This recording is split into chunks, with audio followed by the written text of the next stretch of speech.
Oi, pessoal, estamos de volta aí. O Instagram tem limite, né, de 1 hora. Então, o Paulo acabou de entrar aqui, já vou chamar ele. Desculpem aí que a gente acabou passando, mas vamos lá. Tô vendo que já tô chamando o Paulo aí.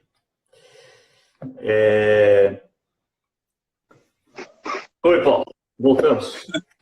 Não, Vamos lá. Desculpa aí ter cortado seu pensamento. Vai lá. né, eu achei que era mais rápido esse negócio tecnológico, hein? Pois é, eu também tinha uma perspectiva melhor. O que eu estava pensando, hein? Você estava lá no Private Equity e Venture Capital, né? Como que funciona Isso, o crescimento dos negócios? isso aí. O private equity é o indivíduo que então vê um negócio que já existe, que está rendendo, que está funcionando, que está redondinho, que a ideia é boa, que está testada, mas que é pequeno. Então ele entra com dinheiro para multiplicar. Essa é uma palavra muito usada para private equity, multiplicação. E esse dinheiro, obviamente, é maior, então é tipicamente entre 1 milhão e 5 milhões de dólares, para poder injetar naquele negócio e fazer uma coisa que já está provada que é boa, tornar-se maior. Então ele vai comprar concorrência, vai ganhar mercado, vai fazer barulho, vai aumentar market share, vai aumentar a capacidade de produção, para que aquela boa ideia seja visível para todos. Qual que é a intenção do private equity?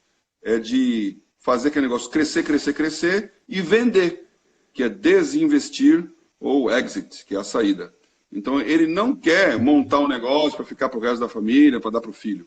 Ele quer um negócio que pega esse ciclo de crescimento, da valorização da empresa, e depois entrega para alguém que é do ramo, que ou é um parceiro estratégico, ou seja, alguém daquele setor, daquele segmento grandão. Então, por exemplo, um caso bem estratégico famoso é o próprio WhatsApp, ou o Instagram. Quer dizer, em vez de fazer uma empresa, WhatsApp, e abrir capital, eles venderam para o Facebook. E o Facebook comprou e colocou dentro da sua família de negócio.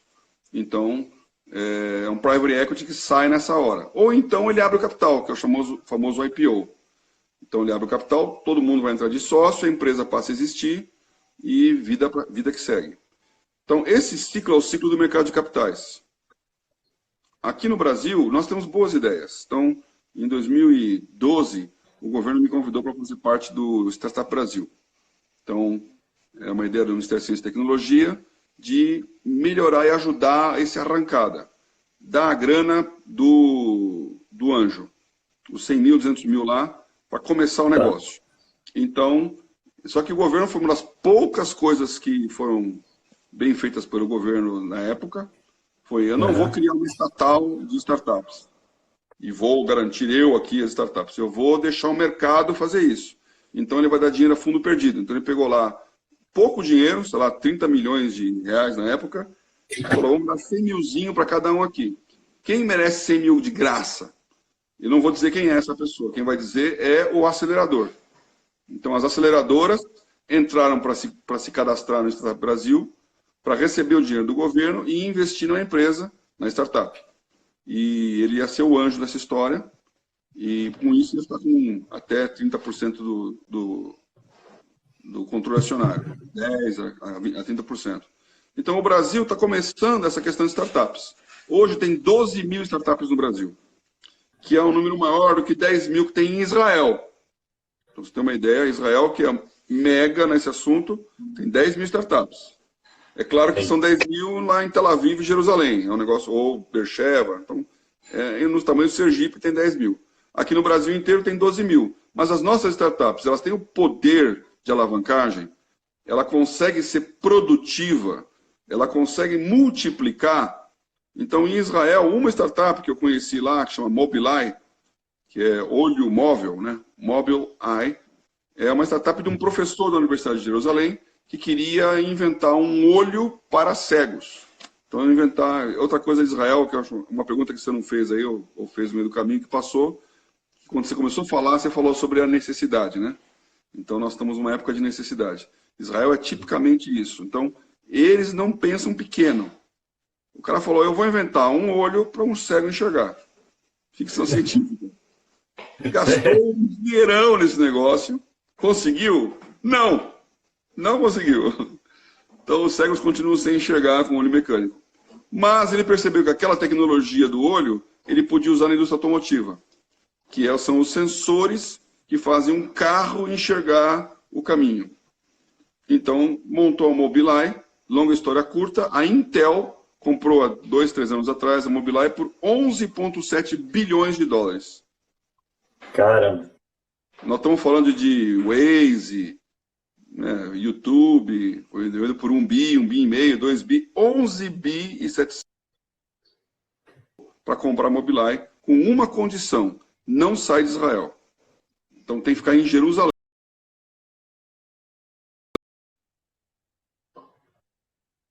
Para trabalhar em Jerusalém. Então, você imagina o poder da inovação e da tecnologia. Nós temos que ter esse ciclo aqui no Brasil.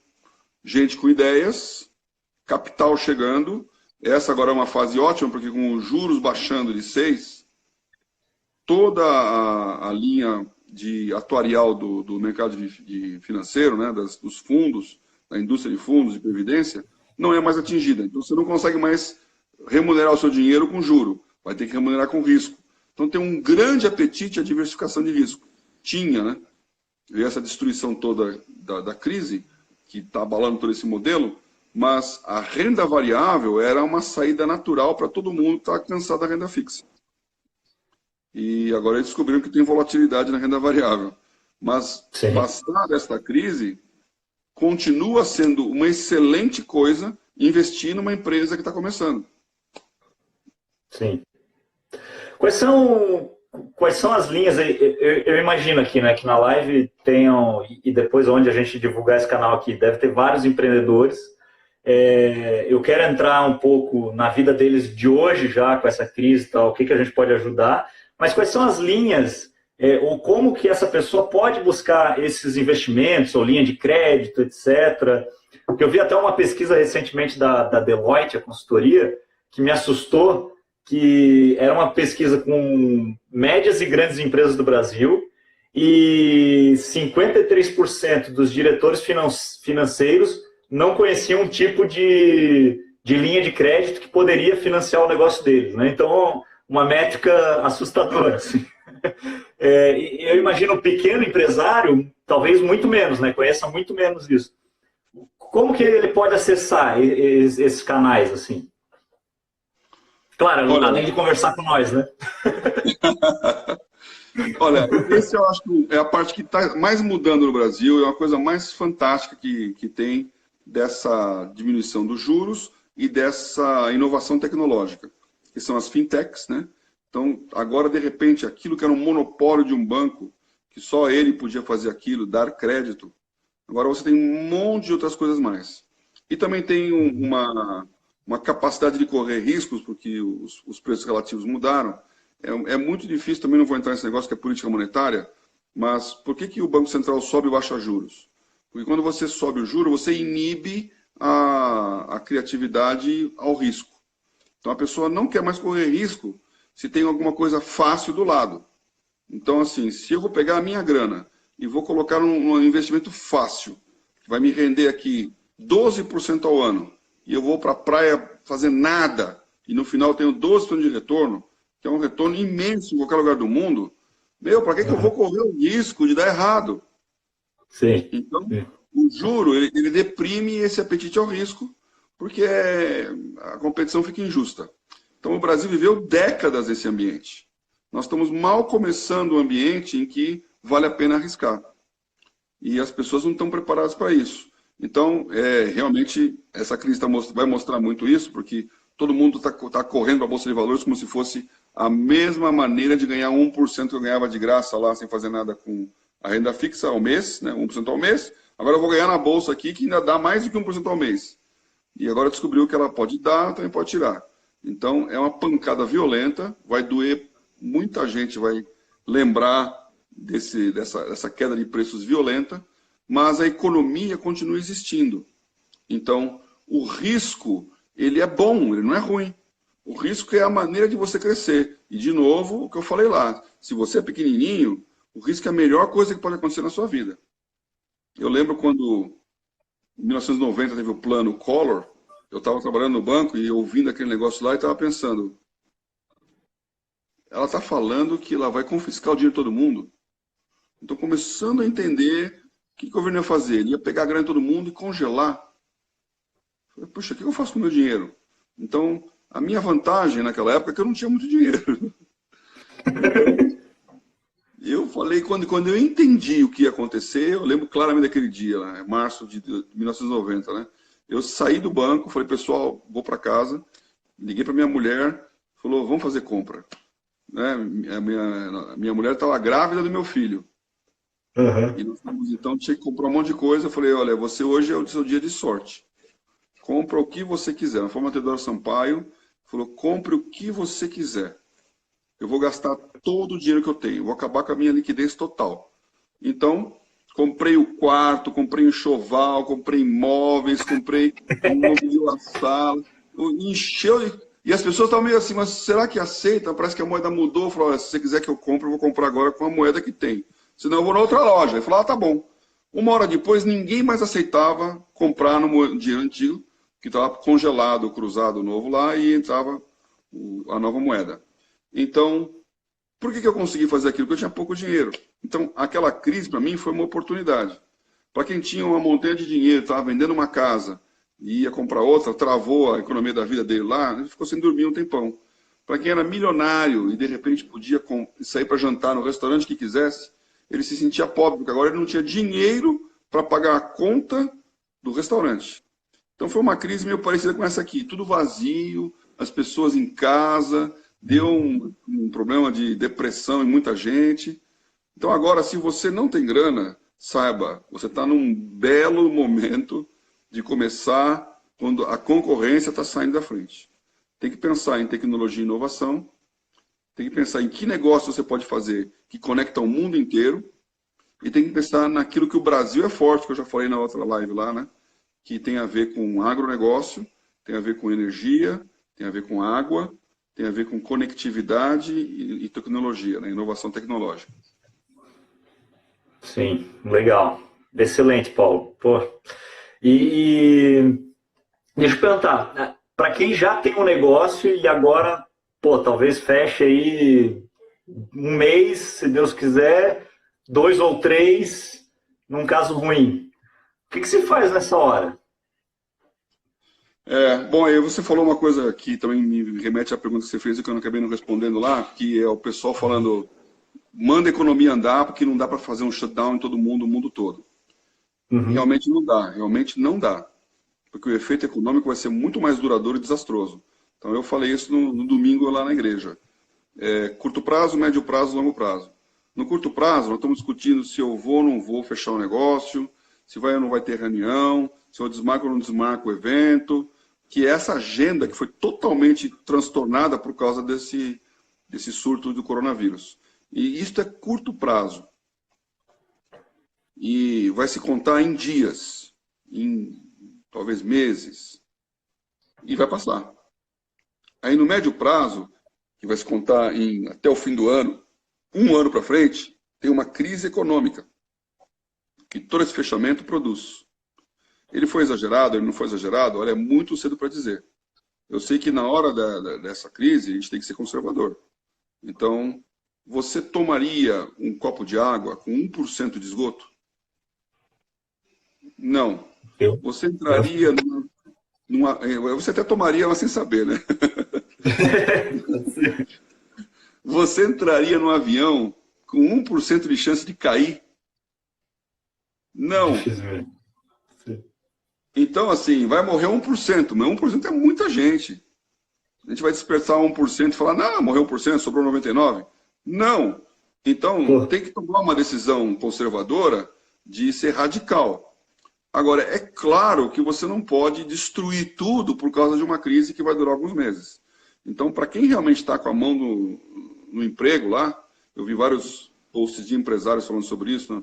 Exagerou, mas vai fechar todo mundo, gente que não tem nenhum coronavírus na vida, porque vai acabar com toda a atividade econômica, nós não podemos acabar. Então, eu acho que essa crise, ela se autodesdobra, porque na minha experiência aí, não é tão grande, mas já passei por algumas delas, toda crise que é claramente conhecida, ela dura pouco.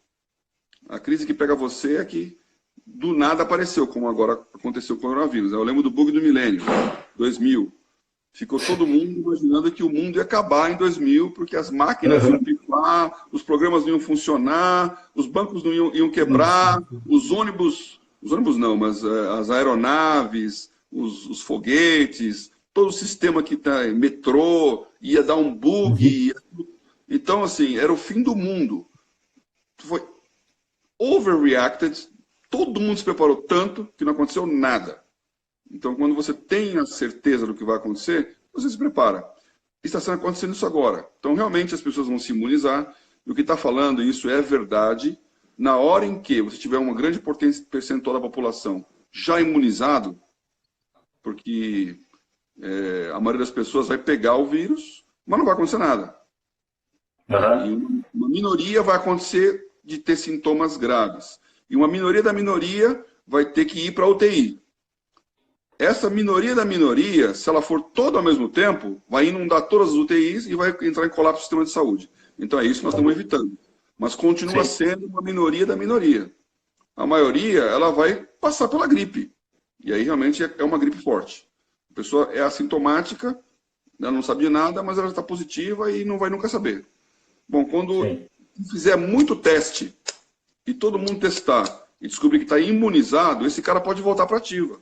Porque já está imunizado e não está mais transmitindo. Então, alguma hora esse negócio vai acontecer e essas pessoas vão começar a produzir. Quanto tempo vai demorar para a economia engrenar de novo? A gente não sabe. Mas a gente sabe que agora é uma hora de sair na frente.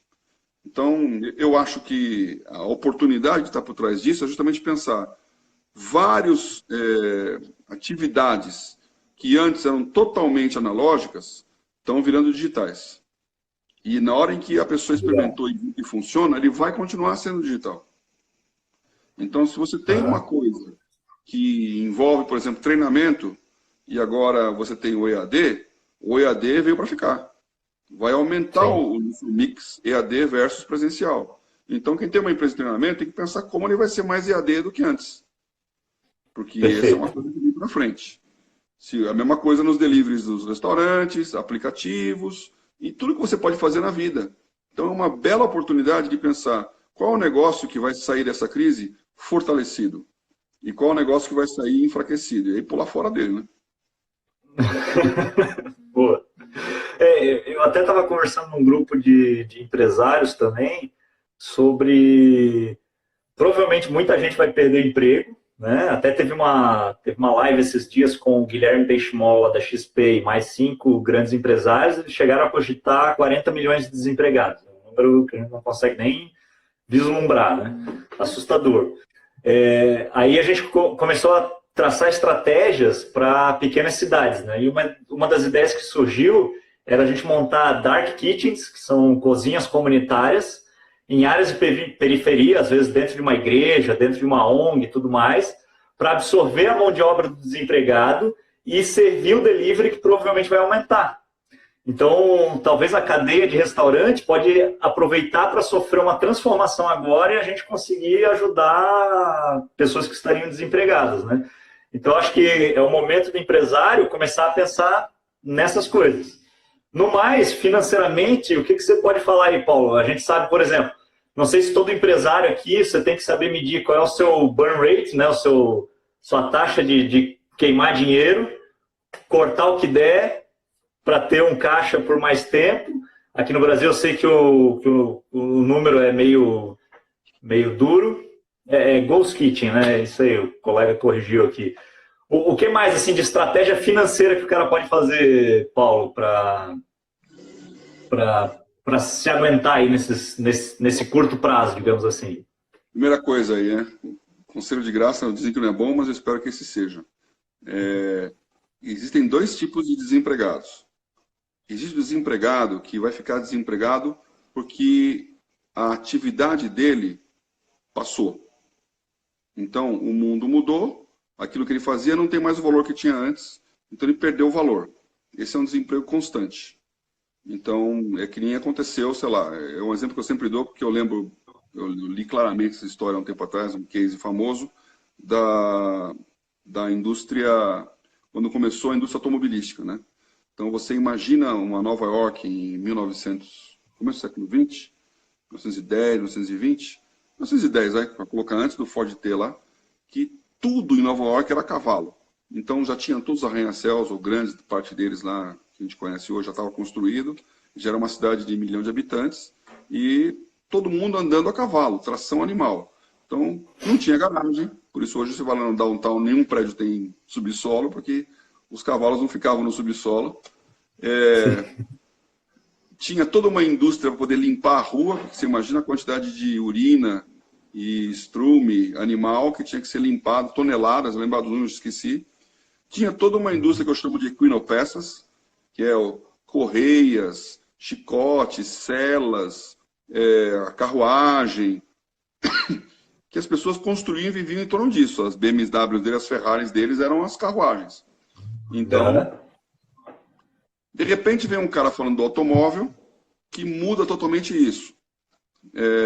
E eu não vou nem falar da transformação do automóvel aí, que obviamente veio para ficar. Mas tinha um cara que o pai dele era um dos grandes produtores de celas e arreios dessa indústria de equinopeças aí, numa cidade chamada Rochester, lá no estado de Nova York. E o filho viu que ele não ia herdar a fortuna, porque o negócio estava acabando. Ele pensou, e agora o quê? E esse cara tinha uma tecnologia nova que ele estava experimentando, que era um hobby. Como muitas tecnologias são hobbies. Então ele pensou, puxa, eu podia usar esse hobby aqui e fazer alguma coisa nova. Qual que era o hobby dele? O hobby dele era uma coisa bem tecnológica mesmo. Era fixar uma imagem numa superfície de vidro. Então, imagina naquela época uma pessoa olhar uma coisa que ele estava enxergando e pegar aquilo que ele está enxergando e fixar numa superfície de vidro. Esse é um nome muito sofisticado para falar fotografia. Então, ele tirava foto, que era o quê? Era uma imagem que estava olhando com sais e nitrato de prata que fixava dentro de um daguerreotipo lá, que era o vidro. E ele desenvolveu a tecnologia para criar uma máquina que fizesse isso automaticamente. Ou seja, o cara não tinha que ter toda aquela tecnologia de enfiar aquela cabeça no capuz, depois entrar num quarto escuro e ficar mexendo em sais e nitratos para revelar a imagem como se fosse era um negócio totalmente sci-fi da época, né? Ele criou uma maquininha que você apertava e fazia, chama-se Instamatic. Que empresa que ele começou? Ele começou uma empresa chamada Kodak. E montou uma empresa de máquina fotográfica. O que as pessoas falaram? Você está louco, meu. Quem vai querer comprar uma máquina para tirar uma fotografia? Para que serve você ter uma imagem no papel? Qual que é a utilidade disso? Então, você vê como é que é a questão da tecnologia. As pessoas falam, mas para que isso? Né?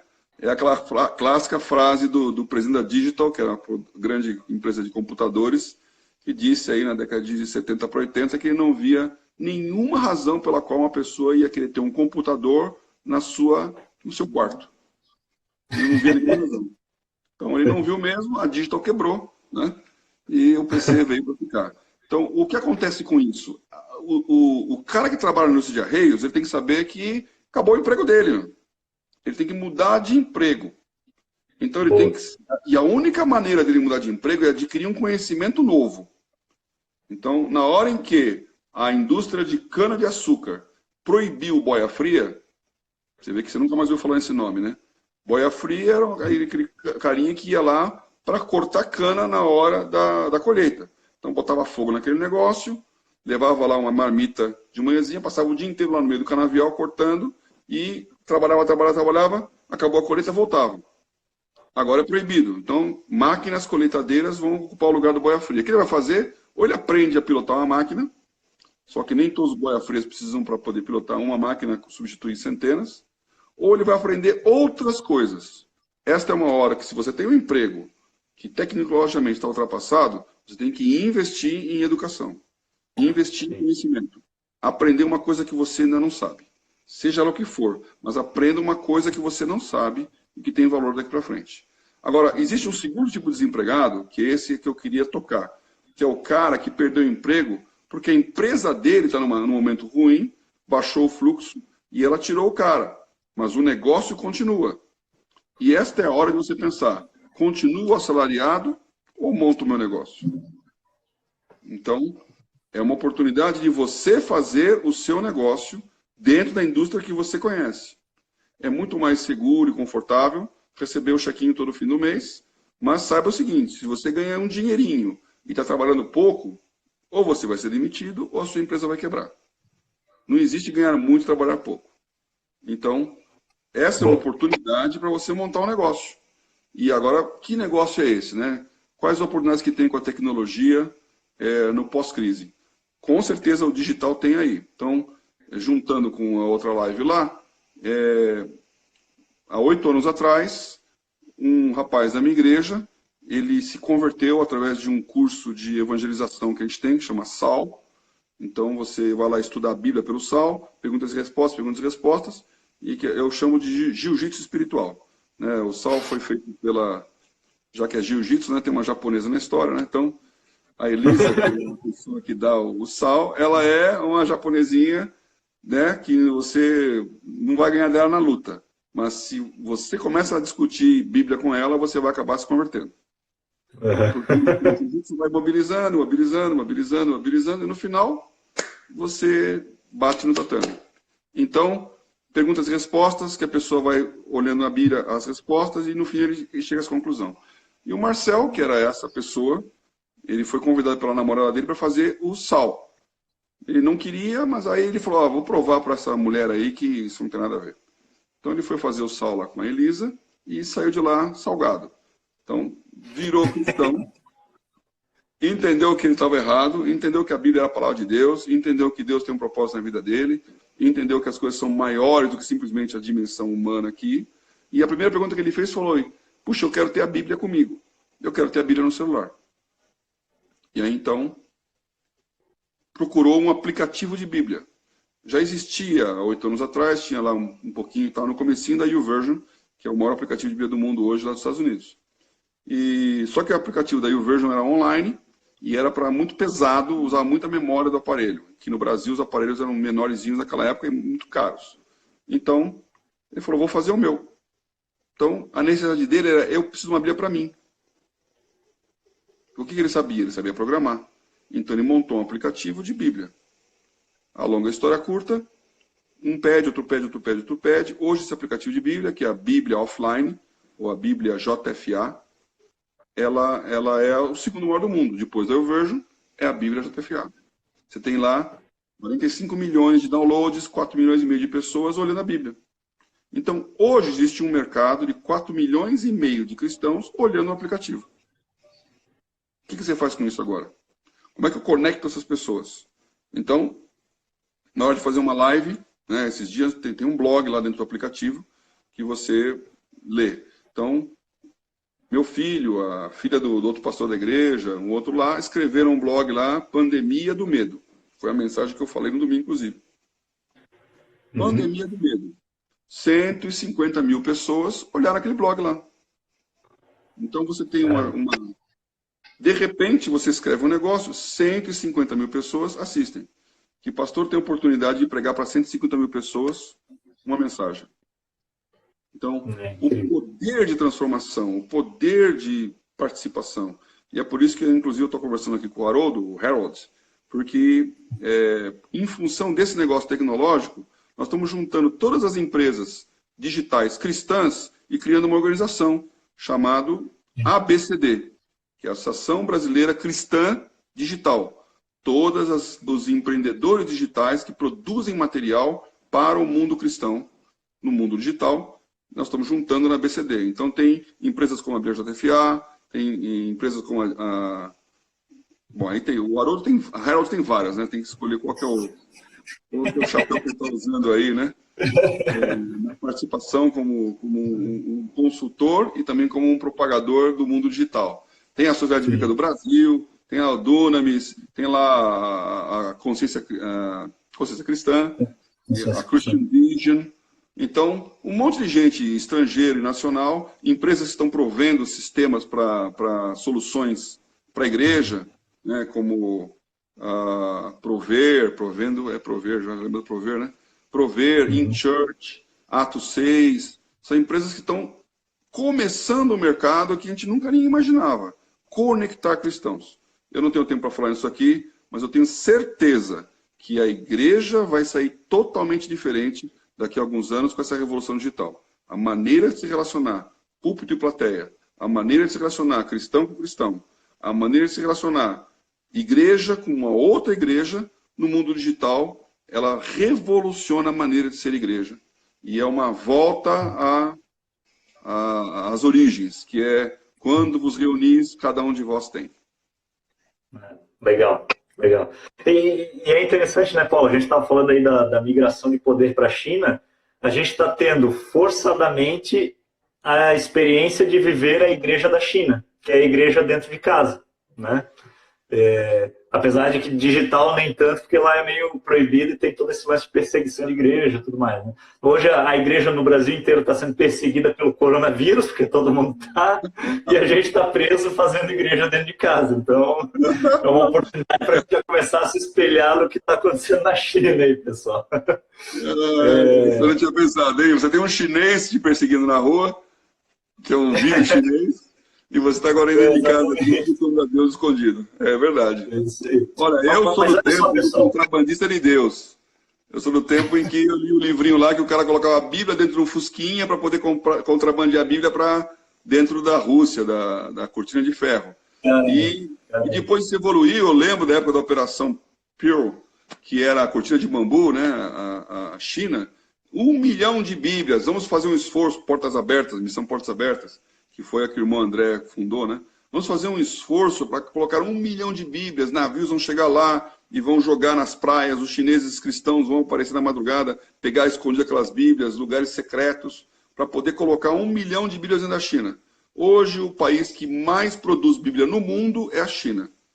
E os aplicativos, você está em qualquer aplicativo, qualquer celular, você tem a Bíblia lá dentro.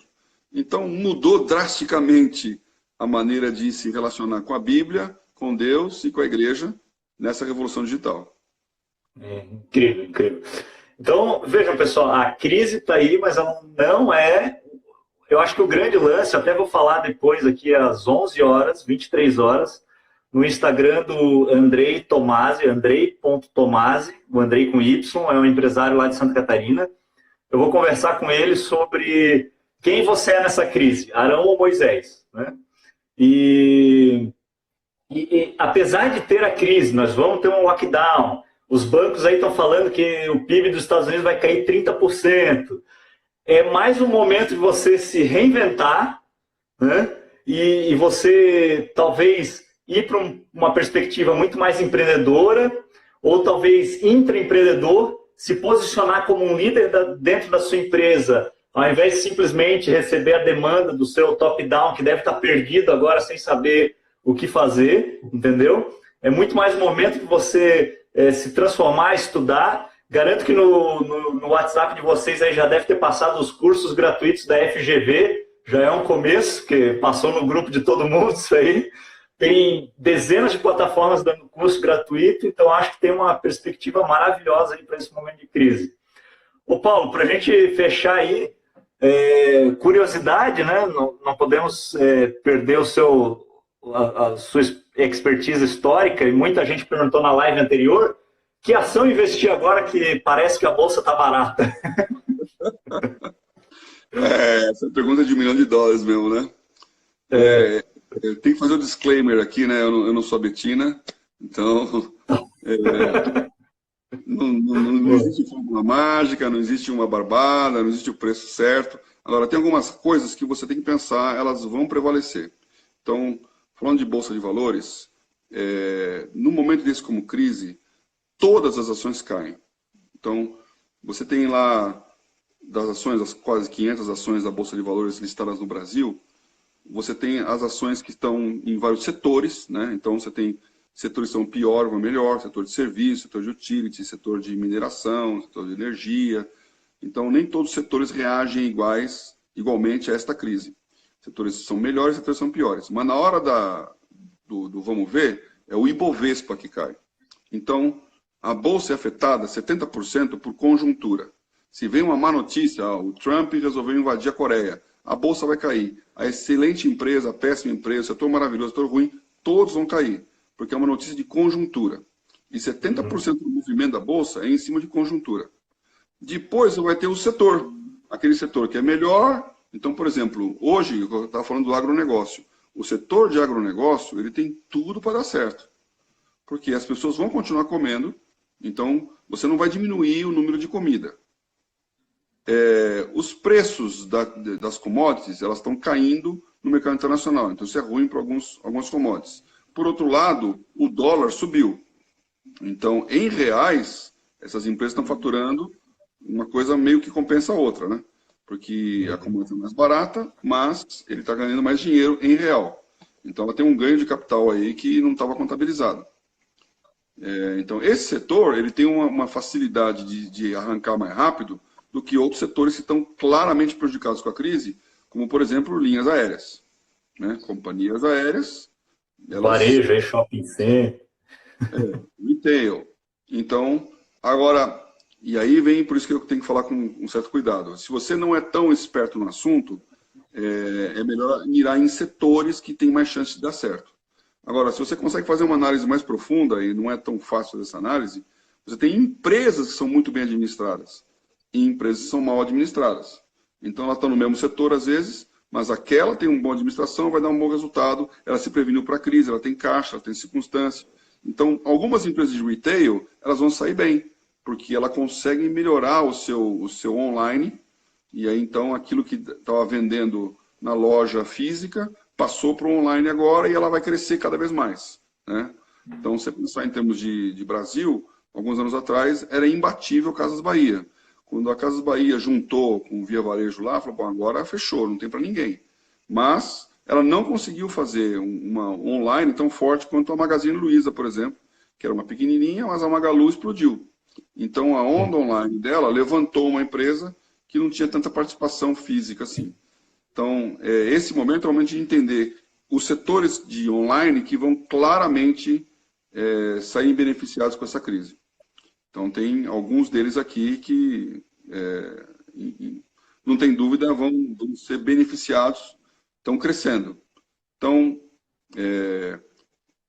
falar assim de empresa, eu acho que, no geral, a Bolsa ela parou de cair. O que significa que ela vai ter quedas e vai ter altas, vai ter quedas e vai ter altas. Você pode ter uma má notícia, então realmente saiu uma nova mutação do coronavírus. Então começou tudo de novo, vai ter mais circuit breaker para baixo. Mas na hora que você enxerga o tamanho da desgraça, o primeiro que sai é o mercado financeiro. Então vai ter ainda uma grande crise econômica pela frente, vai ter muita má notícia no jornal, mas o mercado financeiro começa a olhar, bom, já existe um horizonte aqui. Precificamos bem? Precificamos mal? Aí é o que eu falei. As aéreas estão sofrendo muito, caíram 80% o preço das companhias aéreas. Todas vão quebrar? Eu não acho que todas vão quebrar. Então, tem algumas que vão comprar outras. Essas vão se sair bem.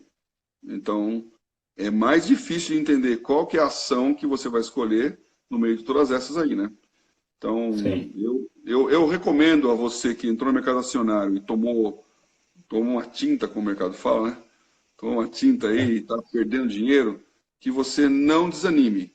Né? Continue. Se você é novo e pequeno, mais uma razão. Os preços estão deprimidos e eles vão subir. As más notícias podem continuar acontecendo, mas eu acho que o grosso da crise já está precificado. Estou falando isso aí, acho que pouca gente vai falar um negócio desse aí, porque é da cara para bater, né? Você fala um negócio desse, amanhã dá décimo de queda de novo, fala, o pastor falou aqui que estava precificado. Mas eu acho que agora tá chegando a hora de você olhar como compra. E para ficar a última dica de mercado financeiro aí, se você puder, e aí eu vou você se atualizar sobre o assunto, trabalhe com hedge, trabalhe com arbitragem. Então, por exemplo, você pode ficar comprado num setor como o agronegócio, que é promissor, e fica vendido num setor que não é promissor. Então, se a bolsa continua caindo, os dois vão cair e você segura o preço de um com o outro. Então, operações com esse tipo de arbitragem, de você estar arbitrando ações, compra uma e vende a outra, como ficar shorteado em ações é um outro assunto que não cabe aqui, mas procure saber, eu acho que é uma estratégia mais conservadora nesse momento para começar a comprar, não ser tão unidirecional. Sim, sim. Eu acompanho um especialista que eu gosto aí, que ele falou um negócio interessante, né? O Ibovespa, antes dessa crise do coronavírus, chegou a bater quase 120 mil pontos, que é a métrica lá, né, da Bolsa Brasileira. Aí caiu agora, chegou a 62, 3 aí nesses dias. E esse especialista falou o seguinte: esse é um momento muito mais de precaução, porque a gente estava nessa loucura, né? Dia que sobe, dia que baixa, dia que desliga 3 vezes a bolsa e tal. Então ele falou assim, ó, 70 mil pontos no Ibovespa tá caro, 90 mil tá barato. E ele quis dizer o seguinte, que enquanto está perto dos 70 e a gente está nessa volatilidade, talvez caia muito mais se perca dinheiro, então é melhor não fazer nada. Quando tiver de volta nos 90 mil pontos, opa, está muito menos do que os 120 que a gente já chegou e a gente já está se recuperando da crise, então é um bom momento para entrar. Eu gostei muito dessa análise dele, que dá uma certa proteção, assim, achei bem legal e bem coerente. Agora, eu queria fazer um último comentário também, pessoal, que assim, apesar de a gente ter falado aqui muito do impacto, né, de como esse impacto da saúde vai impactar a economia, que pode ser muito pior do que a exponencialidade do vírus e tudo mais, o pesquisador que trouxe a ideia de fazer o distanciamento social, quando ainda tinha pouquíssimas pessoas com o vírus lá na China, foi o Nassim Nicolás Taleb, que é um dos maiores economistas do nosso tempo, escreveu vários livros famosos aí. Ele lançou um paper junto com outros pesquisadores que falou assim, ó, todo mundo tem que parar porque a crise do vírus é muito grande. Ele é um dos maiores especialistas em gestão de risco.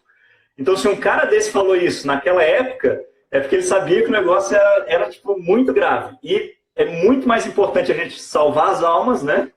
Cuidar das vidas, do que pensar o que vai acontecer com a economia agora. Teve uns empresários aí falando umas asneiras aí nas redes sociais. Então, para você ver, né? Esse cara que pensa tanto finanças, é um cara que veio do mercado financeiro, teve total essa preocupação, assim. E ele está até agora batendo e ajudando, tipo, batendo em pessoas que estão contra essa mentalidade e tentando ajudar para a gente salvar o maior número de pessoas. Eu acho que isso é o mais importante, né? Também não adianta também, não, vamos manter essa economia funcionando e morre metade do planeta. Aí a gente já não tem mais mercado consumidor, entendeu? Então tem essa balança também, entendeu? Então, fica aí. Pessoal, Paulo, muito obrigado aí pelo teu tempo. A gente até passou do que eu esperava aqui, mas fiquei super feliz. Obrigado por ter disponibilizado aí. O pessoal aqui fez vários comentários, vários elogios, então estou super feliz. Eu vou ver aqui o que eu vou fazer, se eu salvo essa, salvo a outra, o que vai acontecer, se vai perder ou não vai. Já botei para salvar aqui no celular, quem sabe depois eu disponibilizo no YouTube, alguma coisa assim, dependendo do que acontecer. Mas muito obrigado por você que ficou com nós até agora. Foi muito proveitoso, eu aprendi muito, sempre aprendo muito com o Paulo aí, a gente está nessa caminhada faz um tempo.